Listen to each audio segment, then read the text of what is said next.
130 140 की रफ्तार पर गाड़ी चल रही हो, इनोवा। शायद आपको विश्वास न होवे, पर हम एक सिद्ध संत की प्रत्यक्ष समाधि के निकट बैठे हैं और खड़े हुए ट्रक से, जो लोड ट्रक हो, बड़ा वाला ट्रक, उससे टकरावे और जिस आगे की सीट पर ये दास बैठा था वही भाग टकरावे और एक बार टकराया, फिर पीछे, फिर टकराया, फिर पीछे, फिर टकराया, 3 बार टकरावे। और फिर भी हम आप लोगों के बीच में बैठकर भगवत चर्चा कर रहे हैं। ये चमत्कार नहीं तो क्या है? एक क्षण में भीतर से निर्णय हुआ कि अब मृत्यु अवश्यम भावी है, शरीर जाएगा, इस दुर्घटना में बच नहीं सकता। तो तत्काल जीव के कल्याण का साधन क्या है? तुरंत राम राम राम राम राम जोर जोर से बोलना शुरू किया। राम राम बोलते बोलते टकरा गई और टकरा भी रही है, हम राम राम भी बोल रहे हैं जोर से।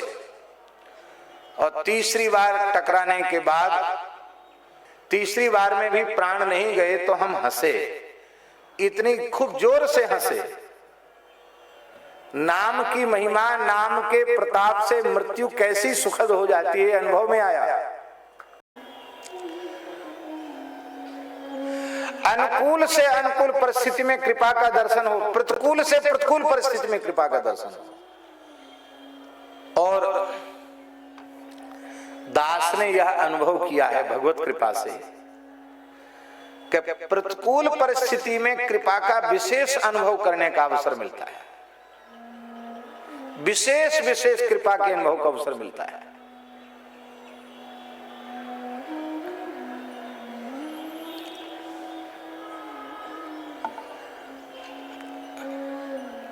एक छोटा सा उदाहरण दें। हम गोरखपुर से लखनऊ जा रहे थे, लखनऊ से जहाज पकड़ना था और मार्ग में बड़ी भयंकर सड़क दुर्घटना हुई। ऐसी दुर्घटना हुई कि शायद इतनी भयंकर दुर्घटना में प्राण बच जाना ये एक चमत्कार से कम नहीं। आप अनुमान लगा सकते हैं, एक्सप्रेस हाईवे पर 130 140 की रफ्तार पर गाड़ी चल रही हो, इनोवा, और खड़े हुए ट्रक से, जो लोड ट्रक हो, बड़ा वाला ट्रक, उससे टकरावे तो उसके टकराने की गति कितनी तेज होगी। और जिस आगे की सीट पर ये दास बैठा था वही भाग टकरावे और एक बार टकराया, फिर पीछे, फिर टकराया, फिर पीछे, फिर टकराया, 3 बार टकरावे। और फिर भी हम आप लोगों के बीच में बैठकर भगवत चर्चा कर रहे हैं। ये चमत्कार नहीं तो क्या है? दुर्घटना के समय हम पूर्ण सावधान थे, पूर्ण सावधान थे। उसके आधा मिनट भी नहीं लगा, हमने परिस्थिति देख ली। इधर ट्रक खड़ा है, उधर एक ट्रक क्रॉस कर रहा है, जो कहीं क्रॉस होता ना बीच में रोड क्रॉस करने के लिए, तो वहां एक ट्रक क्रॉस कर रहा था। और ये इतनी तीव्र गाड़ी है कि अब टक्कर होनी है, पक्का टक्कर हो जाएगी। एक क्षण में भीतर से निर्णय हुआ कि अब मृत्यु अवश्यम भावी है, शरीर जाएगा, इस दुर्घटना में बच नहीं सकता। तो तत्काल जीव के कल्याण का साधन क्या है? तुरंत राम राम राम राम राम जोर जोर से बोलना शुरू किया। राम राम बोलते बोलते टकरा गई और टकरा भी रही है, हम राम राम भी बोल रहे हैं जोर से। और तीसरी बार टकराने के बाद शायद आपको विश्वास न होवे, पर हम एक सिद्ध संत की प्रत्यक्ष समाधि के निकट बैठे हैं। तीसरी बार में भी प्राण नहीं गए तो हम हंसे, इतनी खूब जोर से हंसे। नाम की महिमा, नाम के प्रताप से मृत्यु कैसी सुखद हो जाती है, अनुभव में आया। मन में खूब पक्का था कि राम राम करके ठाकुर जी के निकट जाना, शरीर जैसे नष्ट हो जाए कोई बात नहीं। पर तीसरी बार टकराने पर भी गाड़ी बंद हो गई और मृत्यु नहीं हुई। बाद में तो खैर बेहोशी होनी ही थी, बेहोशी में चले गए। तो एक बार हंसी आई।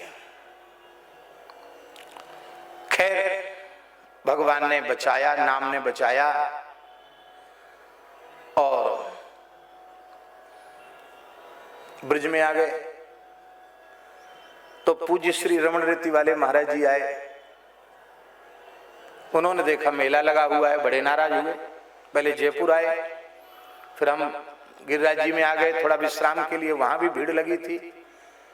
महाराज जी बोले, माय डियर, ये तो बहुत खराब बात है, तुम यहाँ मेला लगाने आए हो कि विश्राम करने आए हो? मैंने कहा हम थोड़ी मेला लगाते महाराज जी, लोग आते, अब क्या करें? बोले ऐसे तो आप मानोगे नहीं, आपको रमण रीति ले चलते हैं। ले गए रमण रीति। लगभग 2 महीना वहां रहने का अवसर मिला, इतना विश्राम मिला, इतना सुख मिला। और ब्रज के संतों ने आज्ञा कर दी, 1 साल तुमको ब्रज के बाहर नहीं जाना, कम से कम 1 वर्ष। बहुत से संत तो इतने दुखी हो गए, बोले आपको अब जीवन भर के लिए छोड़ दो, कहीं नहीं जाना। इतना सौभाग्य हमारा कहां। 1 वर्ष न जाने का निश्चय किया। पर हम आपको सत्य कहते हैं, उस दुर्घटना के बाद का काल इतना सुखमय बीता है। सारे भारतवर्ष के दिव्य संतों का वहीं दर्शन हो गया। आज रामानंदाचार्य जी दर्शन दे रहे हैं, तो कल जगत गुरु शंकराचार्य जी दर्शन दे रहे हैं। तो जो नहीं आ पा रहे हैं वो फोन से राम राम कर रहे हैं। और खूब संतों का दर्शन, खूब सत्संग, ब्रजवास और खूब राम राम करने का अवसर मिला। अब बोलो, दुर्घटना दुर्घटना बन के आई, दुर्घटना राम राम कराने के लिए आई, दुर्घटना सत्संग कराने के लिए आई, दुर्घटना संतों का दर्शन कराने के लिए आई। तो उस समय तो लगता था कि बड़ी प्रतिकूलता है, लेकिन नहीं, बड़ी कृपा हुई। हमारे महाराज जी के निकट एक भगवत प्राप्त संत निवास करते थे। उनका शरीर गुजरात का ही था, बड़ौदा का शरीर था उनका।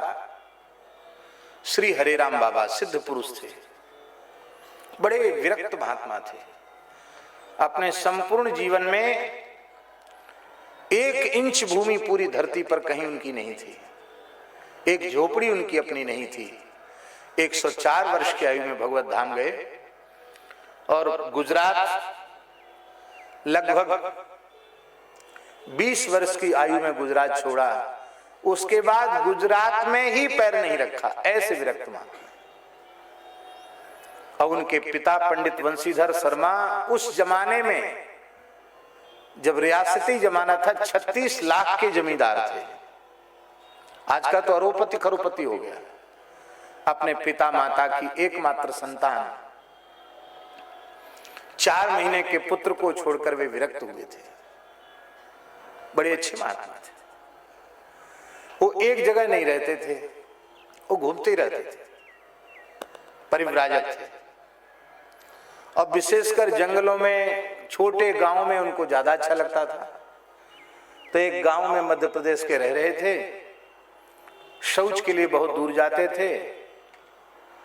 एक जगह कुछ दृष्टि भ्रम हो गया और पैर चूक गया और एक गहरे खड्डे में गिर गए। वो कूला टूट गया कूला। तो वो हॉस्पिटल लोग ले गए, लेकिन वो गाली देने लगे महात्मा। बोले जो हमको हॉस्पिटल ले जाएगा उसका सत्यानाश होगा। अब बेचारे गृहस्थी तो डर गए कि बाबा जी का इलाज भी कराना और हमारा सत्यानाश भी हो, तो काहे को ले जाओ। तो वो लोग महाराज जी के पास वृंदावन पहुंचा गए। महाराज जी छूटते ही बोले, भगवान की विशेष कृपा हो गई, बाबा यहाँ आ गए, अच्छा हुआ, टांग टूट गई, भगवान की बड़ी कृपा हुई। ये बात हमें बहुत खराब लगी। हमने बड़ी विनम्रता से महाराज जी से कहा, महाराज जी बेचारा महात्मा वृद्ध, उनके तो कूल्हा टूट गया, टांग टूट गई, और आप कहते भगवान की विशेष कृपा हो गई। तो कम से कम ऐसी परिस्थिति में तो आप ये न कहते कि बहुत कृपा हो गई। महाराज जी बोले, तुम समझते नहीं हो। देखो, ये एक जगह ठहरने वाले नहीं है, इनका अभ्यास ही नहीं एक जगह ठहरने का। अब ठाकुर जी इनको वृंदावन की रज प्रदान करना चाहते हैं, तो ये तो चाहे जितने वृद्ध हो जाए तो घूमते ही रहेंगे। अब घूम सकते हैं क्या?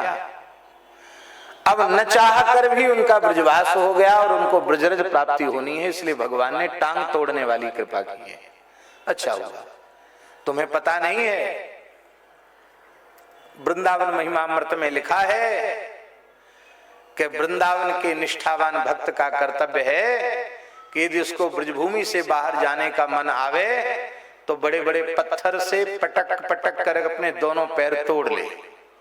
हाँ, लिखा है महाराज वृंदावन महिमामृत में, बड़े बड़े पत्थर दोनों पैरों पर पटक पटक कर एकदम विग्रह खंडित कर दे, पांव तोड़ ही दे, बिल्कुल इतना बढ़िया तोड़ दे कि द्वारा जुड़ने लायक ही ना बचे, इतना बढ़िया से तोड़ दे। क्यों? बोले अब तो नहीं जाएगा कहीं, अब कहां जाएगा? अपने पैर तोड़कर भी वृंदावन वास करना चाहिए। तो बोले पैर तोड़े तो नहीं, कम से कम अपने आप टूट गए, अच्छा हुआ। और अब हम लोगों को सेवा का सौभाग्य मिलेगा, हम लोगों को अंतिम क्षण तक उनकी सेवा का अवसर मिला। 3-4 वर्ष वो वृंदावन रहे। 4 वर्ष क्यों? 4 वर्ष रहे। हमारे राघवेंद्र दास जी ने तो सबसे ज्यादा सेवा की उनकी। हमको तो कभी कभार अवसर मिलता था, पर ये तो प्रायः खूब सेवा करते थे उनकी। महाराज जी भी करते थे सेवा। प्रतिकूल परिस्थिति में भगवान की विशेष कृपा है। आदि हो, व्याधि हो, रोग हो, शोक हो, दुख हो, पद की हानि हो जाए, प्रतिष्ठा की हानि हो जाए, सारा संसार हमें ठुकरा दे, सब हमारी निंदा करने लग जाएं, ये सर्वोपरि भगवान की कृपा। इससे बड़ी कृपा कोई दूसरी हो नहीं सकती। क्यों? क्योंकि संसार का व्यवहार जितना बढ़ता चला जाएगा उतनी असंगता कम होती चली जाएगी। जितनी असंगता कम होती चली जाएगी उतना दुख, अशांति हमें घेरने लग जाएगा। इसलिए साधु के सारे व्यवहार समाप्त हो जाएं, इससे बड़ी भगवान की और क्या कृपा होगी? सबसे बड़ी कृपा है। पर इस प्रतिकूल कृपा का अनुभव करने वाले सब नहीं होते हैं। प्रतिकूल परिस्थिति में भी भगवान की कृपा है, ये पहली शब्द है। तत्तेनुकंपाम सुसमीक्षमाणः।